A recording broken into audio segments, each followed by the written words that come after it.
Welcome back, everybody, for our second episode of what we're soon to be calling the Sets and Reps podcast. That's right. For exercise science. Yeah, I'm not sure if that second part will keep, but at least the Sets and Reps are starting to really like that.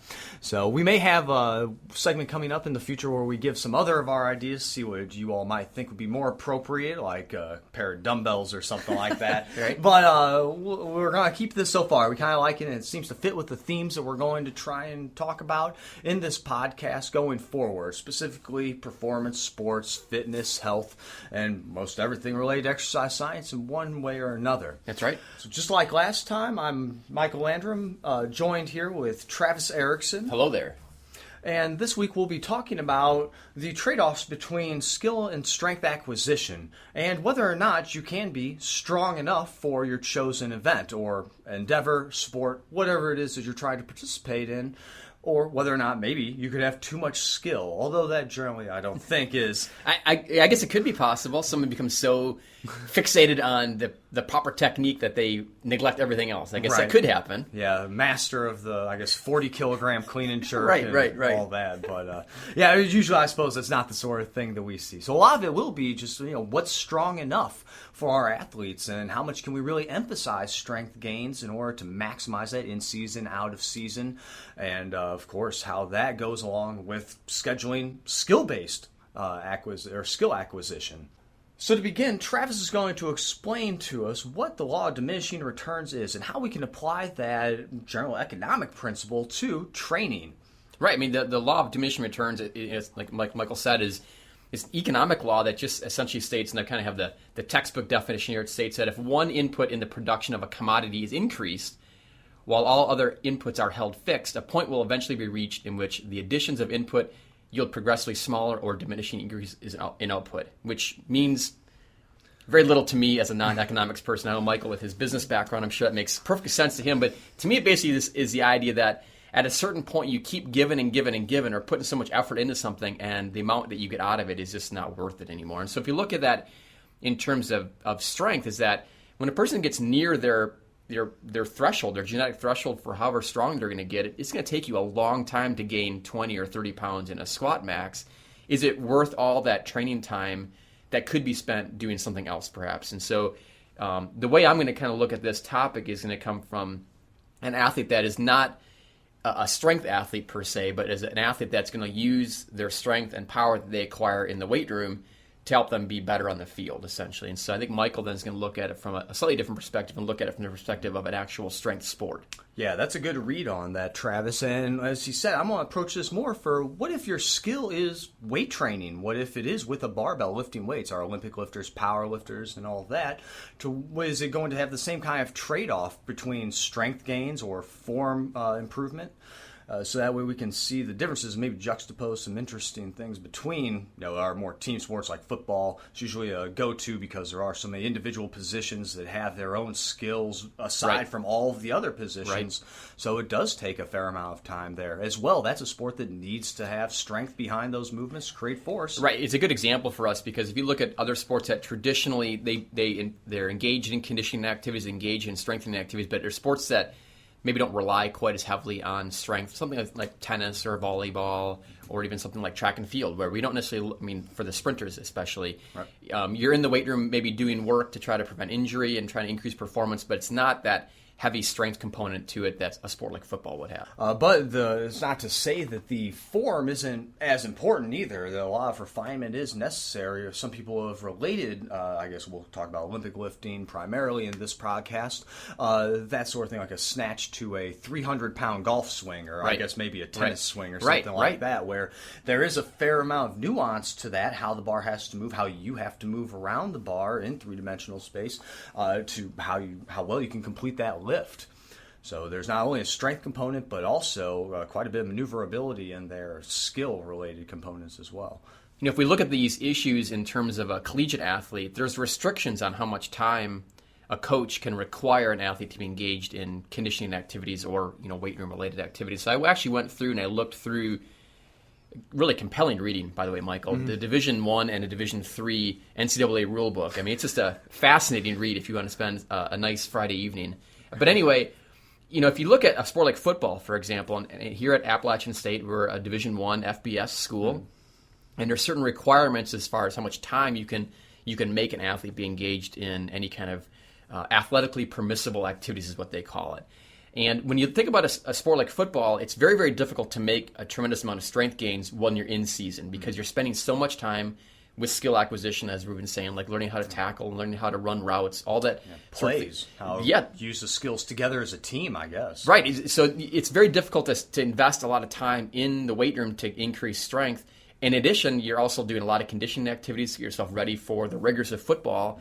And football is also unusual in that there's a lot of injuries that occur, which prevent you from maybe doing the traditional activities you might do in the weight room. You're healthy enough to play, but maybe not healthy enough to do cleans or do squats. And maybe even that includes week-to-week training, because I've heard of professional football players that, I mean, you're just so beat up after Sunday that it's not, you're shuffling around, until Wednesday or Thursday. The trainers get them healthy enough to play on Sunday, but that's about all they can do each week is this live to fight in a game, essentially, right? Right. Yeah, exactly. So there is definitely a trade-off there into what we can do as, exercise scientists, personal trainers, or athletic trainers trying to improve the performance and, prevent the injuries that some of our athletes could incur, while allowing them to progress with other aspects of the sport and compete regularly. Right. And so if you look at a sport like football, it's like, as far as how the rules work for the sport, about August 1st is when Appalachian State would start their practicing, because their first game this year was on August 30th, and you're allowed 40 practice units. That's what the NCAA calls those times, 40 practice units prior to your first game.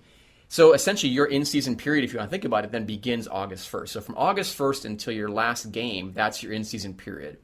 And it's going to be difficult to expect a tremendous amount of strength gains during that time. In fact, most strength coaches are just happy if their football players can maintain strength from that preseason period until that season is over. So for App State, their last game is going to be in November 29th, and then there could be postseason play and such like that. But you really have a limited window in that fall semester to really gain a lot of strength, because you're playing football for the most of the time. The NCAA does, however, allow some time period after the season ends until essentially winter break that you can require those athletes to get in the weight room and work out. But it's only going to be about a couple of weeks where you can mandate their attendance in the weight room, or film study, or any kind of conditioning activities. And then winter break is on you, and you can't really make a student athlete, you can't require them to engage in whatever kind of conditioning or strengthening activities you want to do over that break.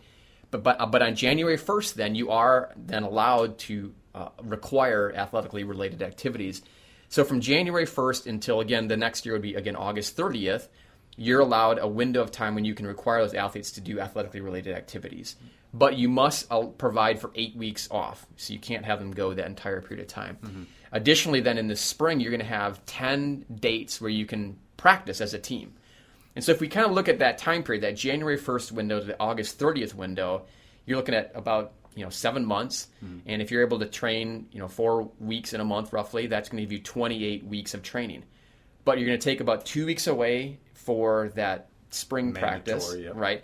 And then you're going to take away the 8 weeks when the NCAA won't let you practice. So that's essentially 10 weeks that you're subtracting from that 28. You're left with 18 weeks that you can mandate that those athletes are involved in conditioning and strengthening activities. That's not a lot of time. I expect that's where you're trying to get all of your benefits from there. Everything else is really going to probably be the removal of all of the stressors that you're putting on them during the season is when you're going to see people maybe hitting the here and there PRs for these sort of things. But it's just very difficult then to try to gain any kind of strength during that time period. Because you look at the whole year and you're like, it's a lot of time to get stronger. Right. But when you subtract out the season, when you subtract out these, the window of actually time period you can be in the weight room and trying to increase strength is quite small for a sport like football. And I guess a lot of these athletes have probably been in the weight room for years, through high school, probably even pee-wee football or whatever kind of dad and lad leagues they had back when. So they're probably already getting closer to where they're reaching those diminishing returns with weight training, where it would take them an additional year to gain another 10 pounds of muscle, as opposed to, the first 4 or 5 years where they were gaining 10 pounds every 3 months or so. And now when they're weighing 250, 300 pounds for some of our linemen, they're not going to see a lot more gain from that sort of increased time under tension there. Right. So there's a premium on the time that an athlete has available to him or to her to kind of gain strength for a sport like football. And when you think about the season for football, is very similar to other sports, whether it be volleyball or soccer or track and field, is that when you're competing, it's difficult to gain strength because you just can't put that time into the weight room. And the kinds of workouts that you'd have to do in a weight room to gain strength, they don't always mesh very well. Right, they don't mesh well with your actual sport, right? You wouldn't go do a heavy squat workout and then go play basketball. Right. It's not going to work I would well. imagine so, yeah. And then we also have to consider things depending on the division, whether or not we're a flying school or a traveling school on a bus or something. That's right. Because that can add or take away a fair amount of time. So maybe you really only have, Monday until Wednesday to get your training in because Thursday, Friday you're traveling and Saturday you're playing. Right. Sunday you're coming back. Monday you're coming back. One thing we really need to kind of look at, and part of this discussion relates to the idea of relative strength versus absolute strength. And absolute strength is just how much weight can you lift. Whenever activity you're trying to do, is how much weight can you lift. Whereas relative strength looks at how much weight can you lift in relation to your body mass, or even in relation to your lean body mass, right? And maybe, Michael, you want to talk a little bit about kind of the distinction between different parts of your body and what can lift weights and what can't lift weights. Right, because we find in some cases in certain sports it's actually very useful to have just a large amount of body mass overall, which includes lean body mass in your adipose tissue or fat mass in your body. Think of course, your typical linemen, sumo wrestlers, things like that, or any kind of super heavyweight that doesn't have much of a ceiling on how much they can lift. Right. Generally, you find that the more you weigh, the easier it is to manipulate your opponent in some way or do whatever you're trying to. And of course, there's some ways that it can actually create better levers for you to make things. We see this in squatting and deadlifting most commonly, more than other things in weight training, where having a little bit more body size to you is going to allow you to go through those movements a little more easily. I know personally it's way easier to squat more weight than I do currently at a lower body weight back when I weighed 20, 30 pounds more. Right. Now my relative strength, if we're going pound for pound lean body mass, is much higher now as I've leaned out. But having that initial boost in strength was really useful in building confidence as well as just building that kind of overall absolute strength. Right. So that way, as I worked away some body fat, I was able to maintain most of it. I lose a little bit, but then pound for pound, it's still quite elevated compared to what it could be before. But when we look at a skill sport like football, for example, where it's important to be strong, obviously, for that sport, but even more so, it's important to be strong in relation to your own body mass. And the example I could think of this year would be Ben Roethlisberger, where he's come in this season. He's obviously been in the league for a long time, and the thing that they're saying is revitalized this season for him is that he lost a lot of weight in the off season.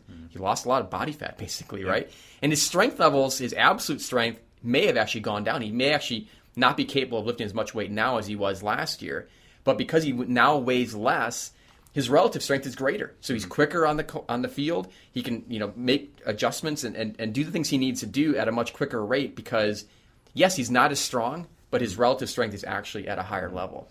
As well, since he's able to focus on other things besides maybe that maximal strength gain, because we might find just at his age it's not appropriate anymore. We can work on those kind of prehabilitation or rehabilitation most likely somebody like him who's been in professional sports and also college and all that other so long is going to need to focus on to keep him in the game.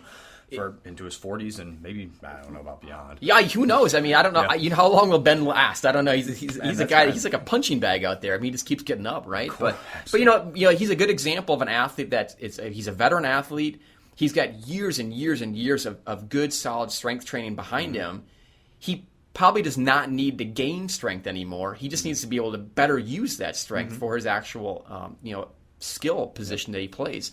And I think it's a good lesson to look at for us when we look at other athletes. It's like at a certain point, it's like you don't need to get any stronger. You just need to be able to move that mass better when you're playing your sport. Yep. And a lot of times with team sports, it's moving that mass in relation to other members of your team and things like that, because you've got complicated plays you're trying to pull off that don't just rely on your ability, but also the abilities of others. So once again, it's that trade-off between getting stronger doesn't help you much there, but being able to create those proper routes is going to be what really makes the difference between scoring that point or not. Right.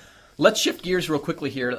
I know Michael really wanted to talk a lot about how strong is strong enough for a sport that requires strength, and your sport is actually lifting weights. And so I think Michael would like to talk a little bit about Olympic weightlifting and how strength in that sport is very closely tied to the actual lifts. It's a much different kind of activity than than a sport that's just using that strength as a tool to become faster on the field or on the court. Here it's a sport that's about lifting those weights. Right. So instead of picking something like powerlifting, where obviously they're going for maximal strength, just like Olympic weightlifting is, they usually focus on those primary 3 lifts: bench press, squat, deadlift, and there's not as much ancillary work that you see otherwise. There is some overhead pressing, definitely some incline pressing, decline pressing for bench. I'm sure there's all kinds. I've seen box squatting and pulling from deficits or otherwise. There's lots of different options here, but it's still just flavors of the same thing, not where you're trying to use, for instance, a back squat to improve a completely different movement, like the snatch or the clean and jerk, something like that. So let's take a look at what if your skill is weight training and moving as much weight as possible. Are there some upper limits for that? Because we might be able to, just think about it as that, no, of course, if you keep getting stronger, you'll keep getting better at all of those main movements. That's what we see in some of these. But yeah, let's go and look at some examples here. So because the internet has been around for a while, people have started to put a lot more stuff on there, I guess. There's quite a bit of stuff on the internet. Yes, I found. So, and a lot of it is safe to talk about and things like this, whereas a lot of it apparently isn't. So we'll try and keep this PG here. But now we have that. We can look at old records from other countries, Soviet-era countries, things like that. I love Soviet-era stuff. Yeah, I think a lot of us do. It's some really interesting stuff there where outside of, I guess, the failed eugenics experiments they had with their agriculture, we see some other really interesting application of periodization and programming for their athletes that really made them outstanding in those times. So we've got a lot of information from them now being translated onto the internet and freely available as well. Now we also have YouTube, which is a great thing where people can upload their videos of training from all over. We get a lot of national level lifters, international, and just world class that we really had no idea about their training up until now because it was secretive. Because it's either a closely held secret or an open secret amongst those at that level. But just saying, us down here weren't able to really see it. And we do see some pretty interesting things because of that. If you look at Ilya Ilin or Dmitry Klokov, a lot of them popular Olympic lifters. They also, I think, popular because they do a lot of CrossFit seminars, things like that. But I mean, also being some of the most accomplished. They're great. Some of the most accomplished weightlifters we've had in the recent decades. So. And so we can see kind of how they train and get an idea. Now, whether or not they're putting their absolute maxes on there or anything, and I doubt it because there is that trade-off there in the amount of intensity and volume that you're doing. When it is, your sport is strength, and when your strength generally comes from your legs and back, you're going to have to manipulate those loads so that way you're not doing so much that you just, you got dead legs all week. Maybe there's some times where that's appropriate and you're trying to make the main lifts harder, but other times where you need to be fresh. And of course, that has to be considered in these things where the main movements you're doing for your sport, for your competition, can be so easily, improved by or have a negative impact by the accessory work you do. Sure. Generally speaking, squatting of some sort or pulling of some sort. Give me some numbers, Mike. So, all right, so let's look at this sort of thing, what we've got here. In some numbers, we've got some, of course, very popular weightlifters. We're going to show something, or talk about, I suppose, some of the things that they've been able to do in practice and what they've done in competition, relating back squats and front squats to the main lift, specifically clean and jerk, because that's going to be the most, I think, applicable to front squatting or something like that. So we're trying to draw the closest comparisons here to that sort of thing. So, of course, we've got a lot of Soviet-era lifters here in the late 70s, early 80s that we'll talk about. So, of course, I'm going to completely butcher these names. Well, of course. I'd be disappointed if you didn't. I'd be surprised if I didn't, I suppose. But let's see here. Aslan Bek Yanaldiev was said to have gotten pinned underneath a 240-kilogram clean and jerk at the 1979 Spartacade, but also reported a 455-kilogram back squat, which is... That's ridiculous! And presumably that's raw, too. I mean, weightlifters, they aren't going to be suiting up in any kind of double ply or anything like that, so it's probably just maybe some knee wraps, some belts, and all that. But I mean, that's world-class raw powerlifting right there. That's an enormous amount of weight. Yeah, you could be on the podium yearly for that sort of thing. Even Spartacade, I love the name of that, by the way. Right? Yeah, it is. And the way they spell, of course, a lot of extra consonants and vowels and all that. But anyway, so there's an example there. Somebody who has a back squat well in excess, almost double what they're going to be, Right. front squatting Right, in that clean, right. but is unable to stand up from it. Right. And then what we might see is that there's some form issues here that we start to see whether or not you can be strong enough. Here's another, Leonid Taranenko, much more popular lifter, reportedly front squatted 300 kilograms for a triple at one point. That's 660 in pounds, guys. Why would you for even a try triple. that? Because you can? Because you can, because you... Oh, man. I mean, that is just a baffling amount of weight to really be able is. to hold in that position. Right, I mean, right. my goodness.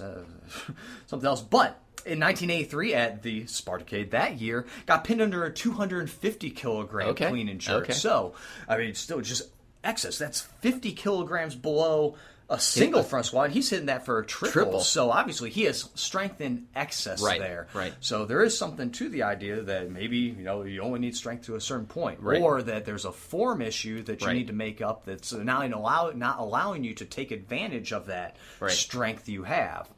All right, a couple more here before we get into some theories about it. So we got, let's see here, Antonio Krastev recorded front squat 310, couldn't clean and jerk 255 at the 1987 World Championships. Also failed at 257 and a half, but Right. same thing.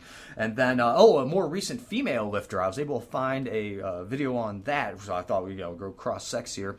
So Bianca Kostova, female lifter, was able to back squat a video of 215 kilograms. Gotcha. And it Okay. was impressive. I mean, she's only about, if I had to guess, maybe 5'2" or 4. Okay, Not far to go, but I mean, just the same. Show me 5 more females that can back squat 215 Right. while weighing 58 kilograms. So, Yeah. But she only totaled 233 in the London Olympics, 105 snatch, 128 kilogram That's clean really, and jerk. really So, light, yeah. I mean, about half of what she's back squatting there. Sure. So one of our greatest lifters, Alexiev, said that he thinks he knows what the issue is here, and it is reflected in his training. He says, look, and I'm quoting this here, says, look, a lot of guys train incorrectly. They end up doing a lot of work for nothing. For example, some other guy on my team, Falyev, is a 110-kilogram lifter on the national team, squats 320 kilograms.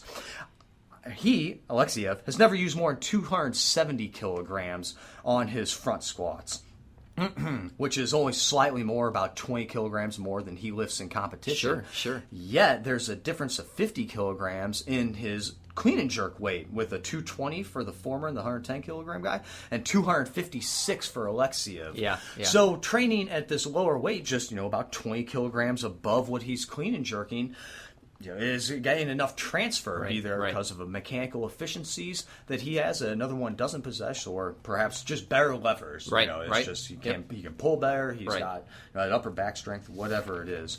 When you look at too, I mean, the idea that we can create slow strength or we can create fast strength, and so some of these lifters may just be very, very good at producing that force slowly, but they can't flip that switch and be able to move that weight as quickly as they need to. Because there's enough of a difference between a front squat and catching a clean into that front squat position that you have. That's where sometimes it's pretty astounding, a 50-plus kilogram difference. Other times it's super tight. It's right there. 250 is your clean and jerk, 270 is your front squat that you routinely do in practice. Presumably you can do more, but generally day in and day out, that's what you're doing. Now, of course, we're throwing around numbers here that are elite, world-class, 1 in a billion athletes that we see here. So, of course, we're going to scale this down at the end of the talk for what this means for more, I guess, moderate level, introductory level lifters and things like that to see. So what kind of numbers would you want to be looking for? What kind of take-home messages could we have here? Sure. So that's what we see as well, that kind of idea where you just front squat or back squat a little bit more than you're lifting. Ilya Ilin, in his YouTube videos, generally you'll see him focusing on those main 3 lifts, snatching, clean and jerks, and then doing a little bit of front squatting, just a little bit heavier, a double, a single, maybe a triple here and there, although it very much changes throughout his cycle as he gets closer to competition. Right. So in the beginning, it's a lot more of everything, a lot more circuit-type training, but then it becomes very focused, very specific to what he's trying to do there. So we're starting to see that a lot of these guys may have really strong legs, but they're not able to translate that into a successful lift of any sort. We have a lot of information on American lifters as well. Mark Henry, one of our strongest professional wrestlers. There is. You didn't know, I don't know if you knew that. He's I think I heard. He's apparently been doing that for a while. Yeah, well, hey, Go get the money while you can. I did not know that. Yeah, but I think that's a great idea for a lot of these guys. Kurt Angle just saying, not a weightlifter, but a wrestler. But yeah, so Mark Henry went to the Olympics for us in the 90s. I believe it was 96 for Atlanta, although he may have withdrawn from that if I'm thinking back correctly. I don't recall. Yeah, but I believe he competed in the one before that. But I mean, it definitely did well getting to the Olympics. Not many people can even say that. But a guy who could front squat 325, best clean jerk 220. Yep. So having, just hundreds of pounds of excess strength there, but it's a form. If I'm not mistaken, he came up as more of a power lifter, strongman type, so he picked up Olympic lifting a little bit later on. So once again, it's that trade-off where maybe you're strong enough, but the form is the issue there. So we might do a little bit better in some of these guys to focus on improving that pull, improving that turnover. Again, we're looking at that idea of how much time was spent in the weight room gaining that strength for that front squat that could have been spent doing something else, right? Yeah, and if you come from another sport, of course, you're not always thinking ahead 10, 15 years to what you might be doing. I'm not sure he was doing a lot of stuff off a top turnbuckle while he was preparing for the Olympics, so he wasn't thinking that far ahead. But just saying, we see that maybe he would have been served just as well to do much more form work there than something else. Now, of course, I'm not going to take anything away from his Olympic coaches because there's a certain time frame that you have to work with these athletes from when they're able to go to either the Olympic training center. Well, and for all we know, he may have developed that strength very rapidly. It may not have taken him a very long time to develop that extraordinary front squat. But I know I've seen a lot of guys, especially just in high school, that are walking in there. One week they're doing 225, next week 300, and then by the end of the year they're over 400 for a couple lucky reps. But then a lot of times they start to top out then because either the work becomes too much more and they want to put in, or because they're playing another sport because they seem to be good at those kind of strength requirements. So yeah, as we see a lot of these things go on, we get some numbers behind them about how, some people generally are going to have bigger back squats, bigger front squats than they lift. Of course, we would expect them to. Every so often you hear somebody else, though, that is going to have a number that is a little bit below it. Actually, we're on to. What do you want to go to? Cut back just a little bit. I couldn't actually find this one as I was looking through it so quickly. Yeah, I'll skip that. That's not really necessary. But okay.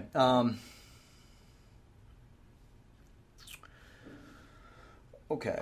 So, of course, the observation that these guys aren't going to be able to recover from a clean as well as they can from a front squat where they have a better setup, where you make sure that you get into the correct positions where the clean, you might have the bar a little bit further out in front of you, so you're going to have greater torque at the knees and hips as you try to resist that bar pulling you forward, especially a bar that might have more mass on it than you weigh by twice, 3 times as much in some very few instances here. So that's going to be a lot more work that needs to be done to stand up with it, of course. It makes the jerk quite a bit harder here.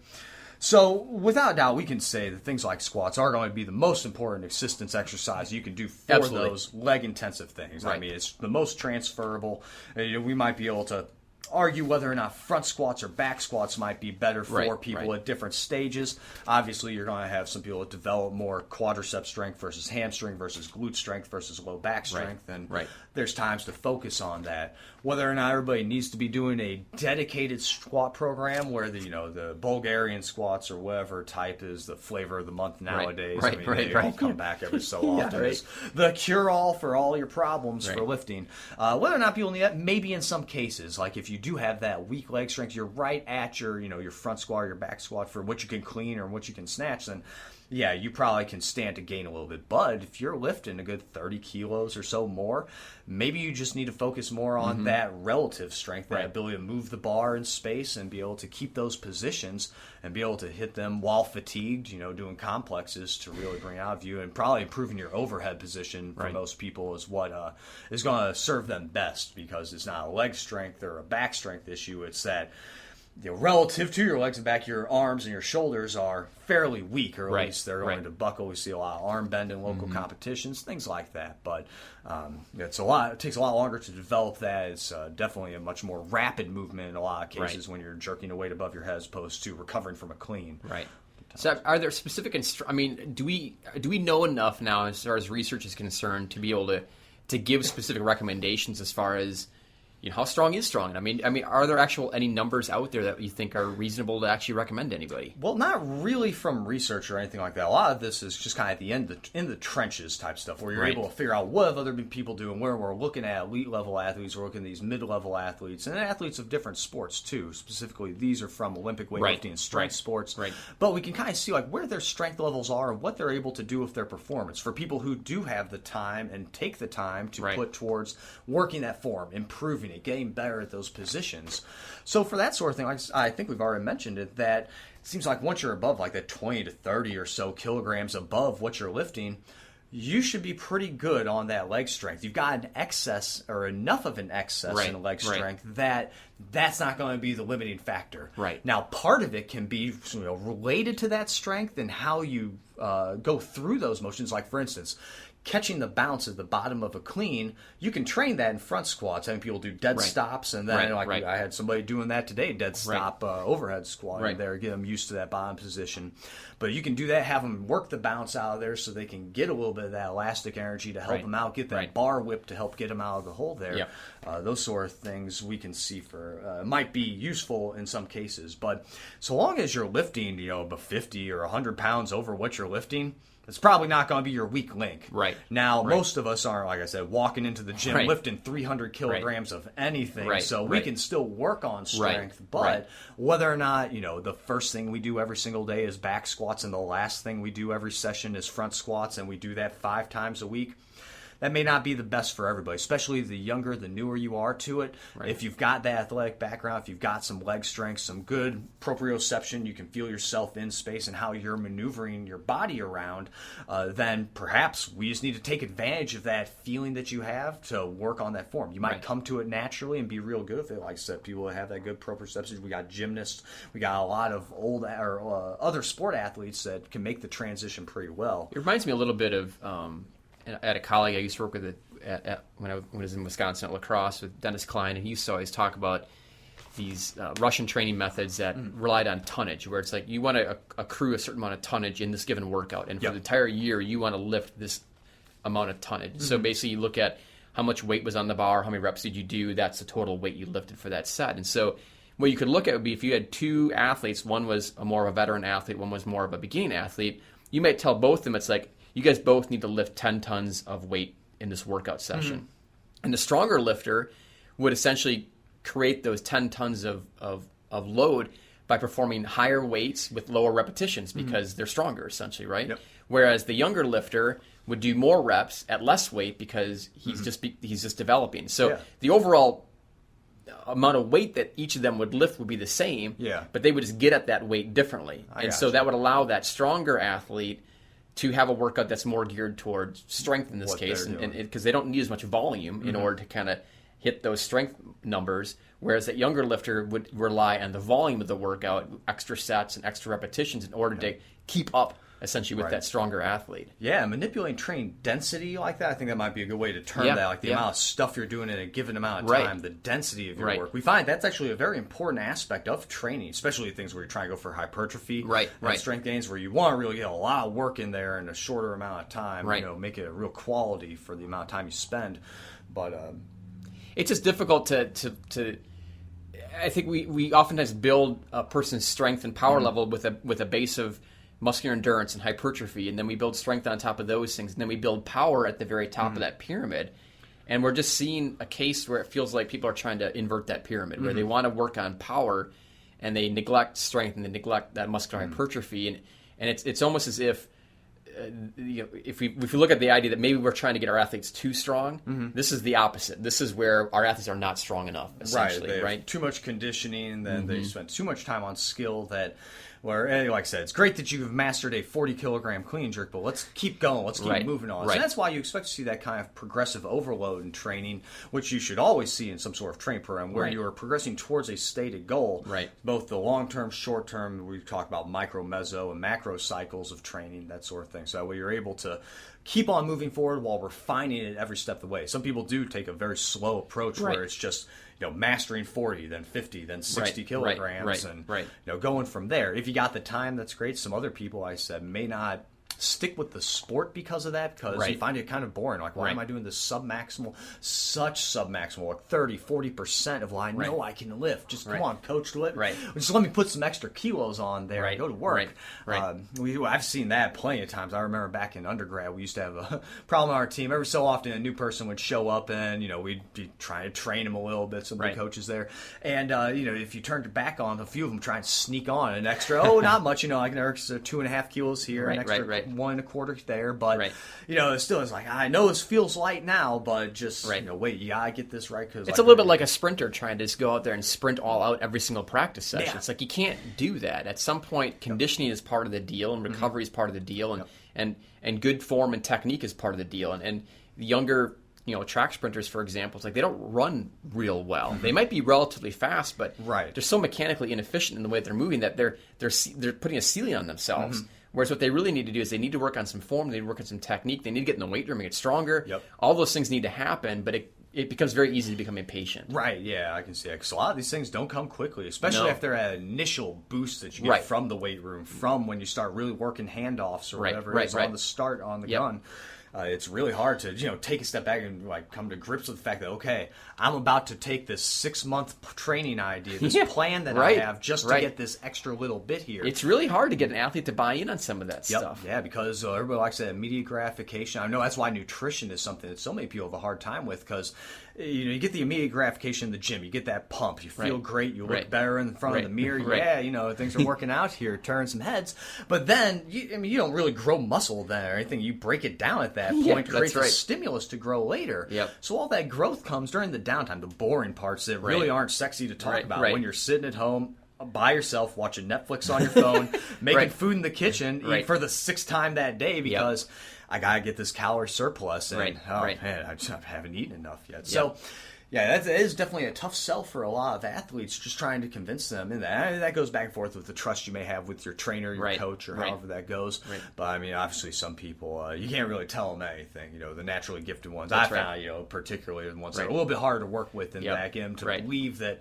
Look, you're on top out here. I know I was similar to that when I was younger, where I didn't always believe what people in their 30s and 40s would tell me about how my body would start falling apart and my metabolism would slow down and things wouldn't be as easy as they are right now. And oh my goodness, if that isn't the truth, I don't know what is, because I am definitely going through that right now. And I guess looking ahead, I got a lot to look forward to. Yeah, well, I don't know about that. So I would say that for most people, strength, as long as you're always progressing on it, and most good training programs are going to have that gradual overload of weights in a way.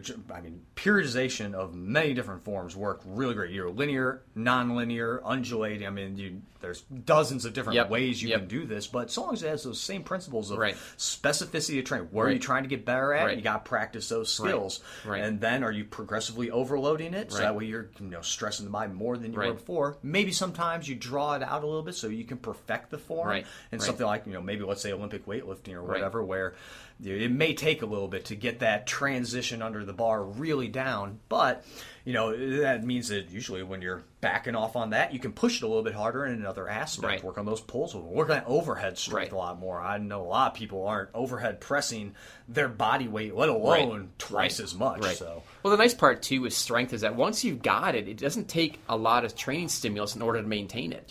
All you got to do is, as long as the intensity of the workout's high, as long as you're getting close to your max strength numbers, you can keep that strength.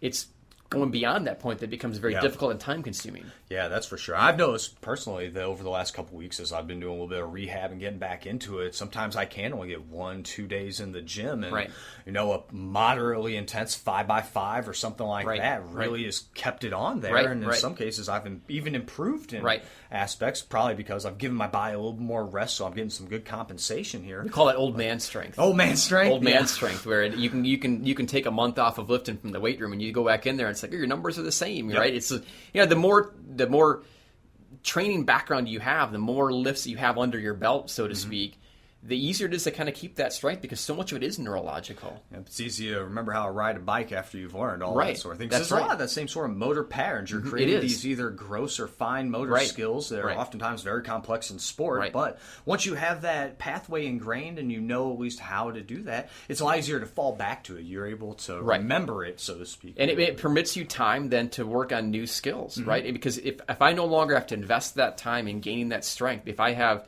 some years of training behind me to where my strength levels are sufficient, now I don't need to do as much to maintain that strength, and now I can spend time on getting better at my sport or whatever skill it is I'm trying to get better at. Yeah. So I guess the take-home message that we would say here is that everybody could probably still stand to get stronger. Absolutely. I'm pretty sure none of us are maxing out our genetic potential or even anywhere close to it. A lot of that may have to do with nutrition or just consistency in the gym. Right. Because I personally know that consistency generally beats out genetics every single day. Yep. So, and the more consistent I am, the better my genetics seem to be. It's something weird like that. But I mean, that's kind of it. We can all stand to get stronger. So if you follow some of those basic principles of just overloading, continuously trying to get a little bit better, push it along. Right. You know, as you're younger and you're growing fast, you're probably able to push it more. As you get older and you're starting to get stronger, you're not going to be able to make those big jumps anymore. Right. But you're going to be able to maintain that more easily. That's right. So then you can start focusing more on those skills. Now, of course, we would say as children, adolescents are growing up, we do a lot of play-based activity. Right. So they can develop a wide range of skills that are applicable to many sports. Right. And then you start to specialize as you go through. And one of the great things that we have here is that kids can play pretty much any sport they want. There's dozens of options for them, from football to soccer to lacrosse. I mean, you swimming. Or just play, or just unorganized play. It has nothing to do with the actual sport. It's just running around, doing whatever. Yeah. Yep, so there's a lot of options for that thing. So as long as you're getting a little bit of both, I think it's not too much to worry about. I don't think many people are really trying to become elite level Olympic weightlifters. And if you are, I guess good luck going from your tweens to your teens. There's going to be some rough years, but you'll come out of it all right on the other end. Yeah. But because most of us, I mean, we get into the game so late that you can't make up much of a difference. There's of course some outliers here, like James Tatum, for instance, down at Muscle Driver, who he just walked into that gym like strong already. I mean, he had a little bit of training behind him, but I mean, he had that strength built. That's right. He's improved it quite a bit, and recently he has just been showing up every day. It is.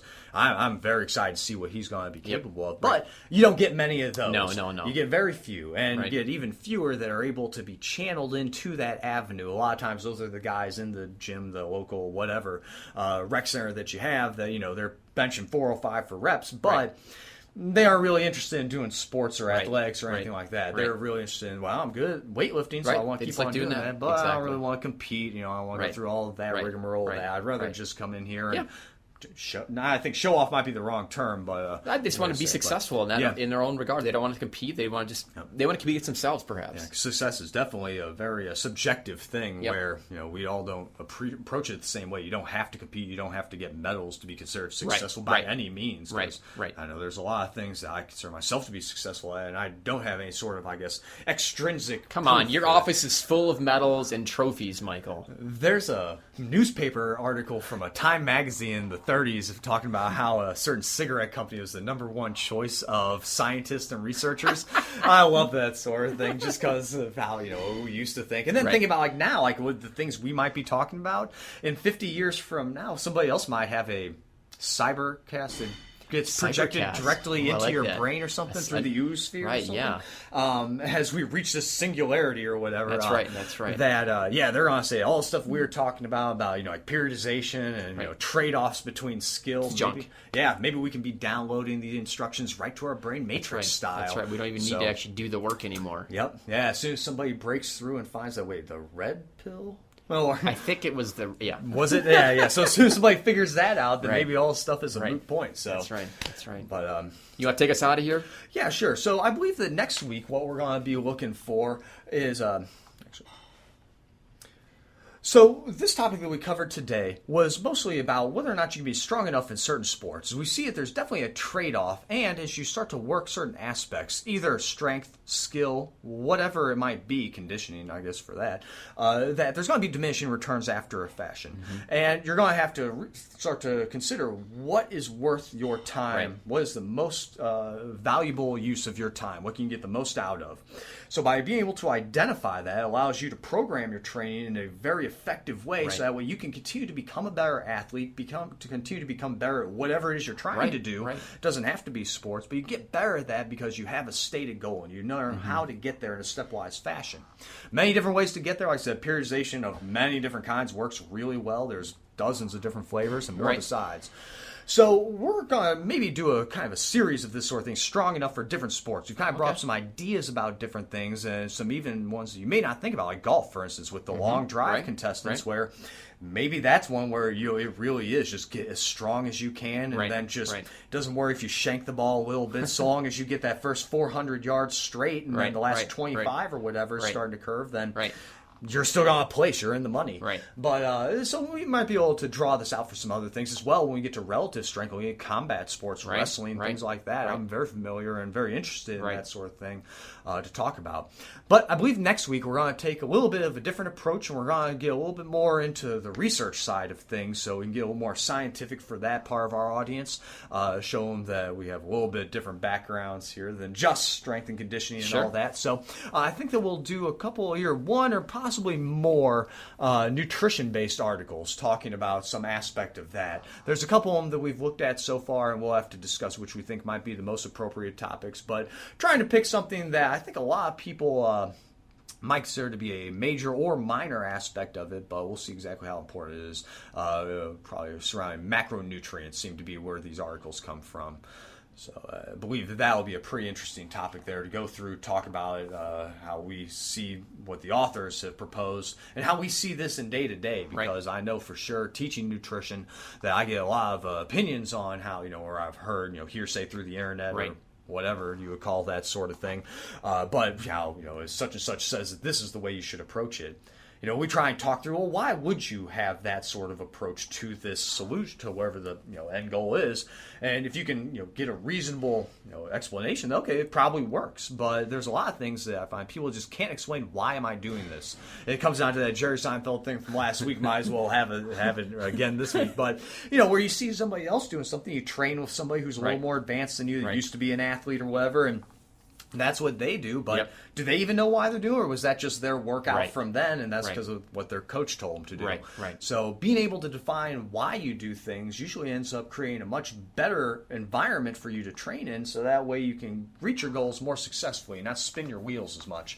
Because I'm sure most of us in the audience, and here besides, I know I had, before I really learned how to eat better and for what I wanted to do, I spun my wheels for years of staying, same body weight, only gained 5 or 10 pounds when I probably could have been gaining 15 to 20 in those prime years there. I made up a lot of the difference, but of course, it's the what ifs, and things like that. So we'll try to address some of those things with the macronutrients and see what some of the research says about how much you need, and then what we see in, in the trenches there, and what people actually get. So once again, just like training, there's going to be a lot of nuance to this, but that'll be some of the discussion. Sounds great. I can't wait. All right. Well, until next time, this is Sets and Reps signing off.